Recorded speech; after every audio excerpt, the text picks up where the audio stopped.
Hi, my name is Awesome Aguilera, and welcome to WEYT, the show where I find interesting people just like you and discover what's going on between their ears.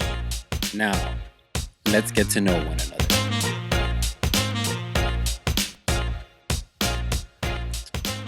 Testing, and here we go.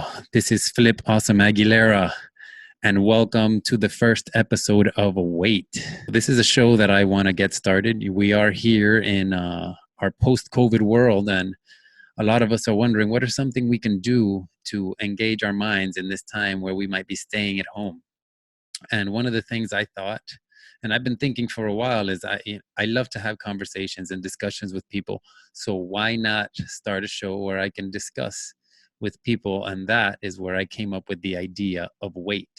WEYT has to do with the weight that you carry. WEYT can also have to do with patience or lack thereof patience. The weight of something emotional on you, the weight of something psychological on you. So that's where I got the words together to spell WEYT. But again, it's an acronym for what's engaging your thoughts. One of the things I want to do at the beginning of all these episodes is I want to have a mantra. So for episode 1, mantra number 1, we have, it's not the load that breaks you, it's the way you carry it. And I believe that was said by Lena Horne. And that is one of my favorite quotes. And that's what we're going to start off episode number 1 with. So I kind of just went over what is WEYT. It's a show, podcast, whatever you want to call it, where I'm going to try to sit down with just normal everyday people and ask them what's engaging their thoughts, because there's so much we're going through right now. And I'm a big believer in that we need to discuss about the things that we're going through instead of just leaving it all inside, because when you leave things inside, energy has a way of starting to work its way in your psychology and your emotion. That is one of the other reasons why I want to start WEYT. So what is it that I believe about people that make them so interesting? We do live in a time where you hear many people out there saying, oh, humans are destroying the planet and humans are not good and all we do is mess everything up. And I'm a firm believer in the concept of yin and yang. So yeah, if there's humans that are destroying things, there are also humans that are putting things together.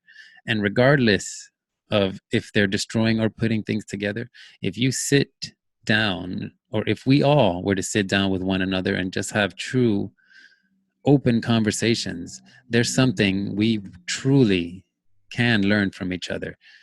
I might be good at something, but whoever I sit down with may be good at something else and can make me see something from a different perspective. And I have the faith that humanity is full of creativity, full of ingenuity. And I just like to sit down with people and, see what kind of creativity and ingenuity is brewing within their ears. So who am I? As I said earlier, my name is Awesome Aguilera, and yes, my middle name is Awesome. I was not born with that name. I did give it to myself. And the way that I did that was, it was kind of something I wanted to do just to make a statement to my children, which I have 2 of, that you really can do whatever you want. So I went in one day, went to the courthouse, got all the paperwork, went in a few weeks later.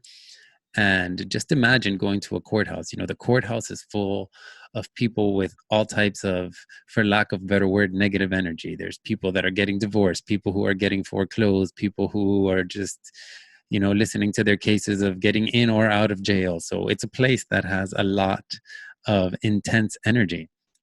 And as I go in there, after a couple that was just getting their divorce finalized, the judge calls me up and he says, okay, so I have a petition to change name, and I have Felipe Aguilera who wants to change his name to Awesome Aguilera. That's how he kind of said it. And of course, I stood up with a big smile. And from that moment on, for the next 10 minutes, that courtroom's energy shifted to something just so happy and joyful, because it was just a break in the energy that was in that room, which again, you're in a courthouse, the energy is palpable of people going through whatever their life problems are. And again, I want this show to be a place where people can discuss some of the things they're going through, discuss some of the emotions, some of the ideas that are in their heads, and just have a frank, transparent conversation about those types of things. So long story short, I left that courthouse that day with my new name, which is Flip Awesome Aguilera.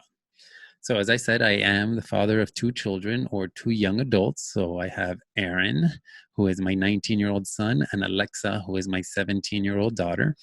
It's been a joy and a journey to be their parent. And who knows, maybe one day I'll get them on here to see what's engaging their thoughts. Because, as teenagers, they like to use their autonomy, and they like to use their autonomy on me a lot, since I am not the parent that they live with. So I'll keep calling them, and they'll keep answering whenever they feel like it. I went through that stage, so I won't be too hard on them on that. What is it that I do? I am a holistic health coach. Here in South Florida, I do have some clients scattered across the country from time to time, because they come through South Florida, then they go to other places during other parts of the year. So let's see, 2010, as I said earlier, I started my company that's called Sweat Nation. So if you want to take a look at sweatnation.world, I am currently undergoing a major type of redesigning of my website, because I want it to feel more holistic. Because when I started Sweat Nation back in 2010, I was only a personal trainer. And so the website kind of has that feel. It's very aggressive, very let's exercise, let's do all of that type of stuff. But as I've grown in the past 10 years, I've realized that there's so many more layers to everything that has to do with health, wellness, mental health, and that line of thinking. So I've got my NSCA certified personal trainer in 2010. And what led me on my journey to continue learning is, after I had my first couple clients and they'd do their workouts, after a while, people would start asking, well, what do I eat? And that's when I got into the whole precision nutrition certification program. And that program is a lot based on habits. Like, how do you meet people at the habits they're at and help them to evolve to the habits that they say that they want? And they do that a lot through how people tell stories about the food that they eat. So I became precision nutrition certified and have that under my belt. Very valuable thing to have learned. And then in 2013, I went to the University of Miami and got my sports coaching certification, which dealt a lot with like the psychology behind dealing with athletes and that type of work. Even though when you really think about it, athletes are just people, just like any one of us, but they have a lot of pressure to perform at a very high level. And how do you treat an athlete? How do you treat an athlete's body? Because you're not there to keep an athlete sore like you would like a general training client. As a matter of fact, if you make a client, not a client sore, but an athlete sore, that could slow them down for the game. So there's a different way of dealing with athletes. And then the latest certification that I achieved was from the Czech Institute, and it's the Holistic Life Coaching Certification. As I said, from the Czech Institute. If any of you know who Paul Chek is, he's a very interesting, forward-thinking type of holistic practitioner. He's been on the frontier of wellness for quite some time. Some people think that he's a little bit wacky and out of his mind, and from time to time I can see how that can come out. But I can also see some of the profound changes that he's had for some of his clients and for the world in general, because he's been trying to speak to the world for quite some time. One of the concepts that he brings across are things like, as long as we keep depleting the soil, we will keep depleting our gut microbiota. And he was saying that back in the 80s. He's like, if we keep messing with the soil, our gut bacteria is going to be messed up. And back in the 80s, there wasn't a lot of people talking about the gut bacteria. So they were kind of laughing at him and telling him, you don't know what you're talking about. And lo and behold, here we are in our 2020 world, and gut bacteria is one of the most important things that everybody is talking about, and how there's a gut brain axis, how the gut is where your immune system is, and just basically how the gut is so much more than what we thought it was as we continue to learn about it. Next thing I wanted to touch on here are like, where do I come from? What are some of my beliefs? So I came up with a very Christian upbringing. And I remember growing up, going house to house, knocking on doors. I remember being in high school and arguing with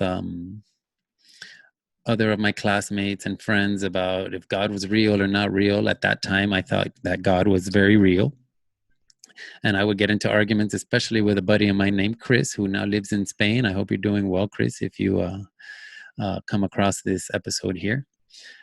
And, I was very much on that side of, God is everything and all of that. But I remember when I was a teenager going to church one time. And that very same day after school, I was riding my bike and there was a dog chasing me. And this dog was barking and coming after me. And I had to ride my bike, like, I guess for lack of a better term, like all hell to get away from this dog. And I remember that night there was a pastor named Frank Galley, and he stood on the pulpit and was saying something to the effect that all animals make noises to praise the Lord. And all I kept thinking while he was saying that was, I don't know if that dog is praising the Lord or not, but it didn't seem to me like that's what he was doing. It seemed to me like he wanted to bite my ass, and I just needed to get away. And from that day, I started questioning a lot of the things that were coming out of, I guess, for lack of a better word, the church.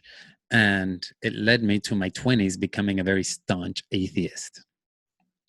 And I was kind of bordering on nihilism, that nothing mattered, everything is made up. Why does anybody care about anything?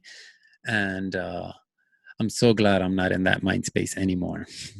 So now, at this time of life, I'm now 41.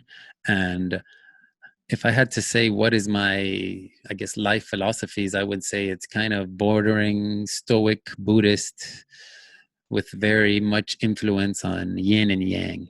I think the yin and yang is such a beautiful symbol that's so simple, but yet has so much depth, and it took Newton a whole bunch of years after the yin and yang came out, which was out of China in the early, Chinese formation of probably the time before Lao Tzu or Confucianism.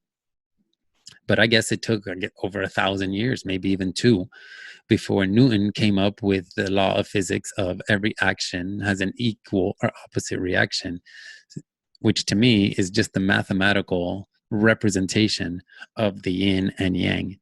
So that's kind of my foundation now, is again Stoicism mixed with a little bit of Buddhism and a strong and trying to understand of the yin and yang. When I have guests on the show, we're always going to go up, ask them a little bit about themselves. And then the very first actual question that I want to ask them after we get to know about them a little bit is WEYT, or what's engaging your thoughts? And part of where I want, or the foundation that I want to link these things to, are things like what's going on with your thoughts when it comes to your mind, your body, your finances, your career, your relationships, your relationship with yourself, your relationship with others, with romantic or not romantic. But those are the things that kind of encompass our thoughts. And I really want to dig deep into those aspects of our lives. How did I become a holistic practitioner? So back in 2007, I got divorced from my first wife, the mother of my children. And my life back then was a complete 180 of what my life is now. If I think about it, from the age of 21 to 27, and even before that, because in high school is really when I started being in the party scene, living down here in Miami and South Beach and all the allure that has to offer. So I started partying coming out of high school. I was in band in high school, so you're around a lot of creatives, you're around a lot of for lack of a better term, there were some mind-altering substances around, even way back in high school. And that led me to begin to get into electronic music. But before that, I was huge into salsa dancing and would been salsa dancing since I was about 13, 14 years old. And that type of music and being around all the other type of musicians led me into experimenting into the electronic music scene way back when I guess it was at its infancy and just starting to burst onto the scene with the internet. And that led me to get very deep into the electronic dance music scene in South Florida. And I lived that lifestyle for literally a decade of my life. And when I got divorced, a lot of people, when they get divorced, they go to party. It's like, oh, let's go to the bar, let's go get drunk, let's go to the club, let's go meet some chicks over there. But that was my lifestyle already. So I had to look for something else so that I can escape from what it is that I was trying to that was coming up at that time. And I listened to myself say escape, and at the beginning that is what you want to do. You want to distract yourself, you want to escape from all the feelings. But what ended up happening was that a buddy of mine, Jimmy and Mike, so Jimmy T and Michael Warren, both people that I had met in the party scene, they invited me to go to a park down here called Markham Park and go mountain biking. And they didn't tell me it was mountain biking, so I did not go mentally prepared for what I was about to go through. Long story short, by the end of that ride, they're all laughing at me because I was freaked out thinking I was going to fall the whole time, asking them, where did you bring me? I thought we were just going to go for a ride in a park, drink some beer, smoke some weed, something like that. And all these guys are like, no, here's this helmet, put it on. Here's a bike we're going to let you borrow. And all of a sudden I find myself, in this environment that I was not ready for. And again, long story short, they're laughing at me while I'm wondering, why am I here and how am I going to get out of here? But as I was going home that day, I remembered thinking, I can't let these guys laugh at me and get me like this, so I'm coming back again. And I kept going back day after day after day, not realizing that mountain biking experience, what it was doing was planting the seeds of mindfulness. And I didn't realize that until much later, because when you're mountain biking, you have to be present. You have to be in the moment, because if you start wandering, your mind starts wandering to whatever, oh, this is my ex-wife and I can't stand her, or this and that. What you're going to end up finding out is that you're going to wander straight into an obstacle that's going to be very painful when you hit it. So be it a limestone, a tree, going over your handlebars, whatever the case may be, if you're not thinking and being present while you're doing something like learning how to mountain bike, you will quickly find yourself on the floor, picking yourself back up. So I started mountain biking. That made me lose a lot of weight very quickly. And not that I was really overweight, but when I do see pictures of myself from back then, I can see with the mind that I have now that I was full of inflammation. I was probably not eating any of the right things. I was not sleeping well. I was not exercising aside from just, being in the dancing scene and loving to dance and being in that DJ culture.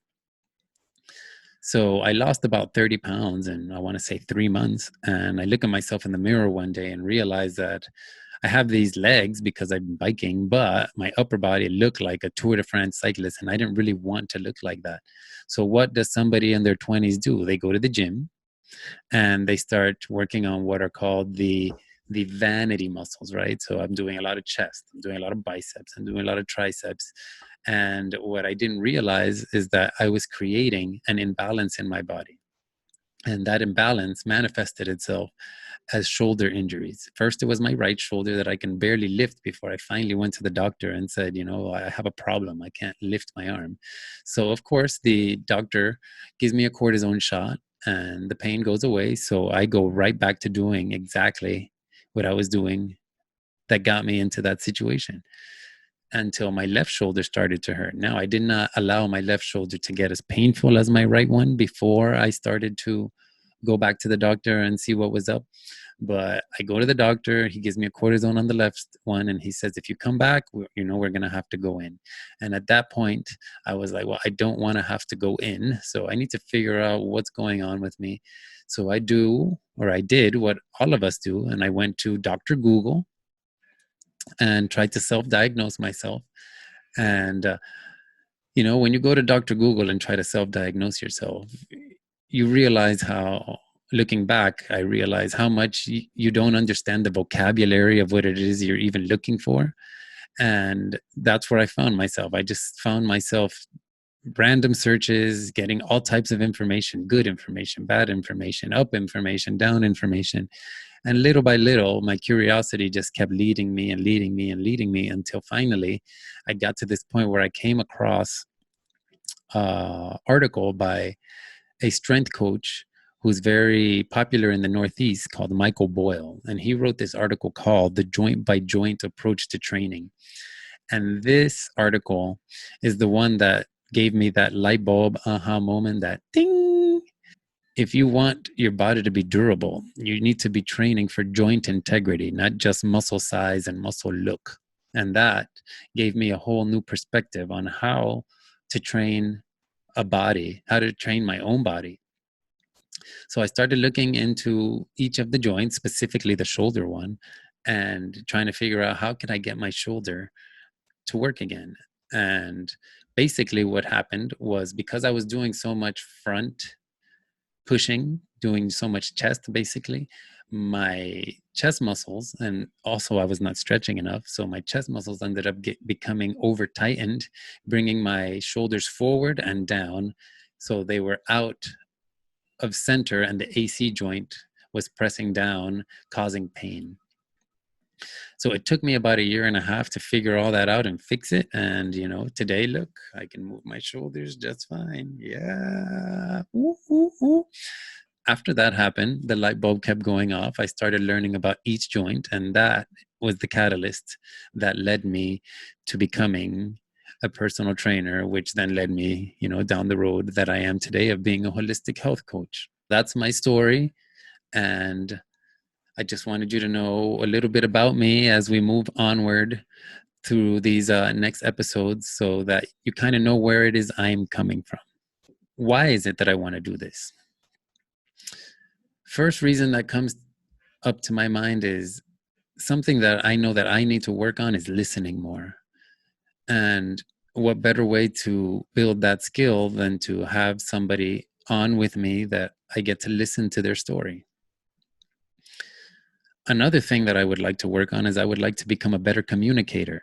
This now checks the box. How can I listen better and then communicate ideas between another person and myself with a little more efficiency that may help both of us in the long run?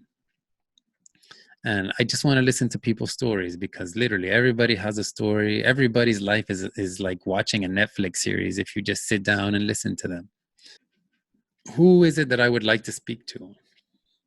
If I had my chance, I would love to speak to Leonardo da Vinci, but his energy is not in this form anymore. It's gone out somewhere out into the universe, into some other thing. Somebody I would like to speak to is perhaps you. If you're open to having a conversation with me, reach out to me. I'm all over the social medias, and I will say more about that now towards the end. But, just reach out to me. I'd love to speak to anybody who's got a story that they're willing to tell. I'll speak to, right now, I just finished coming from my chiropractors. I'd love to speak to her one day. I have a group of friends that are therapists. I would love to speak to them and see their perspective on life, especially, how people are dealing with things psychologically, post coronavirus. I can get my buddy Jimmy, who got me into mountain biking and who has other interesting things that he's into, my buddy Mike, my buddy Wes that lives in Tennessee. So I'm willing to speak to anybody who's willing to speak to me. Now, this journey would not be anything if there wasn't some resources that, kept me going along the way. And I remember during my divorce, one of the resources that got me through that was the CD that was given to me by a girl named Allison, who's a girl that I dated for a little bit, very soon after my wife. She was one of the first experiences I had after my wife. So, it's that weird time where you're still dealing with a lot of emotion, and you're not sure how you're going to get through it. And, Allison at that time, the universe brought her into my life and gave me a gift that has continued to be a gift, and that I've actually gifted forward to other people as they're going through things. And that gift was the CD by India Arie called Testimony Volume 1, Life and Relationships. That CD got me through my divorce, and it's one of the greatest resources that I had during that time. So much so that for about 8 months of my life, it was the only music that I exclusively listened to, because every song seemed to be hitting just the right part that I needed to heal right when it needed to just pop into my life. It just was the right song at the right time, just about the whole album. There's about 2 songs in the album that don't really resonate with what I was going through, but that album just, thank goodness that she gave that to me, because, why not listen to something that's helping you deal and helping you lift yourself up, instead of something that's angry, or, any of the other things that I could have gravitated to. Podcasting has been huge in my life, and I should have sat down and started doing this a lot earlier, because podcast has completely revolutionized my life. And I was an early adopter of podcast. In 2000, late 2006, early 2007, I started listening to a podcast called the Fitcast, which was also another reason that I got into the fitness industry, with Kevin Larrabee. I've actually been to his gym over there in Gloucester. I think it's pronounced Gloucester, up there in Massachusetts, in New England. And it's been amazing to watch his career blossom as it has. And I'm very grateful and thankful to him for bringing that show together, and the type of guests he had on that show. That's where I learned about John Berardi, who is the guy who runs Precision Nutrition. Of course, there is the godfather of podcasting, Mr. Joe Rogan himself. And I don't know if he'll ever hear this, but if he does, he's always asking, where is the news source where we can get the best information? And I'd like to tell him, Joe Rogan, you are the news source where we get the best information. You are the Walter Cronkite of our generation. So thank you for being that person, even though you, I guess you don't take it on for yourself, because you just want to be one of us. You're just a curious guy just trying to learn about the world that you live in. But you are the man. So keep doing what you're doing. Another podcast that I really enjoy is one called Philosophize This. And, it really goes through the history of philosophy, mostly through the Western, perspective. There are a few on the Eastern, but it's done by a guy named Stephen West, and he's done a pretty good job of just giving you the basics, the foundation of all the philosophical movements from the ancient Greeks to just about modern time. So that's been another great resource. On Being with Krista Tippett. That one, if you would have asked me 10 years ago if I would be listening to something like that, I would have told you absolutely not, because it would have gone against my atheist tendencies of the time. But today I find that the host of that show, Krista Tippett, and her interviewing style is so compassionate, so empathetic. And there's definitely something I need to learn about just the way that she communicates and the way that she asks questions. And I appreciate listening to that show, which I got from another podcast, which was the Tim Ferriss show. So as you can see, podcasts really have been a major thing in my life and have really helped me. So the next resource that I want to bring up is another podcast called Radical Personal Finance with Joshua Sheets. And that one had brought the book, The Richest Man in Babylon, across my eyeballs. And that book has definitely given me the fundamentals that one needs to know when it comes to just finances and how to think about financial ups and downs and left and right. So I highly recommend Radical Personal Finance with Joshua Sheets, even though he is strongly Christian. And I don't agree with him so much on that aspect, but I do appreciate that he has courage of his conviction and his beliefs. And, I'd rather somebody be themselves than somebody be somebody they're not.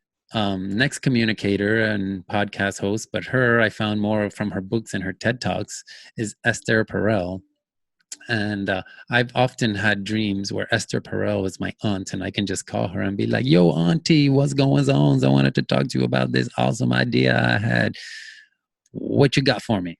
Um, but as far as I know, Esther Perel is not my aunt, and I still do appreciate her communication style. The way that she makes people see and get them out of their own way just for a second is just top notch, and I really appreciate how she communicates, and I really thrive to make myself be as great of a communicator as she is.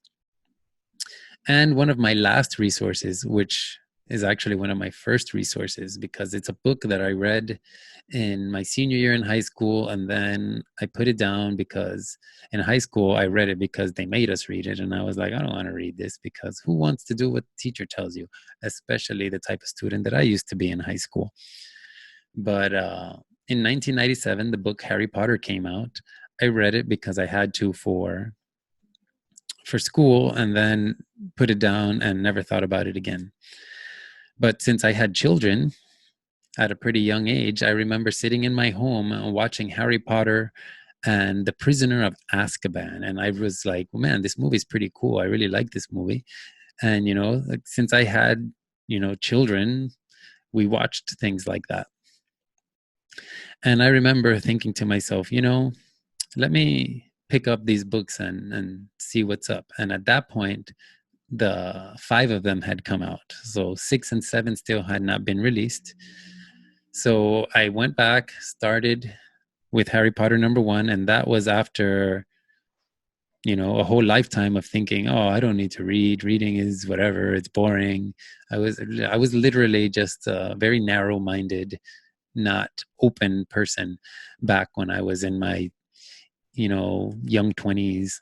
I pick up the series and I just ate it all up all the way to that 5th book, so much so that when the 6th one came out, I was one of those people that was at the bookstore at midnight saying, give me my book, pre-ordered, I need this book, I need this book. I didn't dress up, but I was still there. And it was one of those where you buy the book and you just devour it as fast as you can. And I did the same thing for the 7th book, and I did the same thing with the audiobooks. I did the same things with the movies. And what's interesting, coming around full circle, is that when this pandemic started, my wife had never heard the audiobooks. And 2 weeks before the pandemic started, we went on a camping trip where I put the first book for her to listen to. And as soon as this pandemic started to really unroll itself, she was like, we need to keep listening to the Harry Potters. And we listened to all 7 of them, narrated by Jim Dale, who is an amazing narrator. And there's just so much depth in the writing of J.K. Rowling and in that book. And I'm so grateful that I picked up that book again. And, Harry Potter means a lot to me now. So much so that I did a talk here at an event we have in Miami called Nerd Night that was about stress. And since it was Nerd Night, what I did was I connected it with Harry Potter and stress. Every time I would talk about stress, it would be like Voldemort coming out. And I had a buddy of mine come out as Voldemort at the end of the talk. And maybe I'll put a link in the show notes and you guys can check that talk out. And as you can see, I'm going to show you right here, I have the Deathly Hallows on my wrist. And this I got in London in front of King's Cross Station at a tattoo parlor called King's Cross Tattoo Parlor. And this is the Deathly Hallows, which means the master of death. I don't know what that means to you, but for me, it means that I'm at peace with whatever comes, come what may. This is my template for WEYT, What's Engaging Your Thoughts, episode 1. And I'd just like to tell you what's in it for you is that we're just going to grow together. I want to grow. I know I need to become better. And with your help and your feedback, hopefully we can all get better together. So I'm going to end this first episode with saying thank you for your time and attention. And I think I'm going to end every episode by saying this same thing. So thank you for your time and attention, because it's the greatest gift we can give to each other. Here's to spreading more peace, love, and smiles. Later.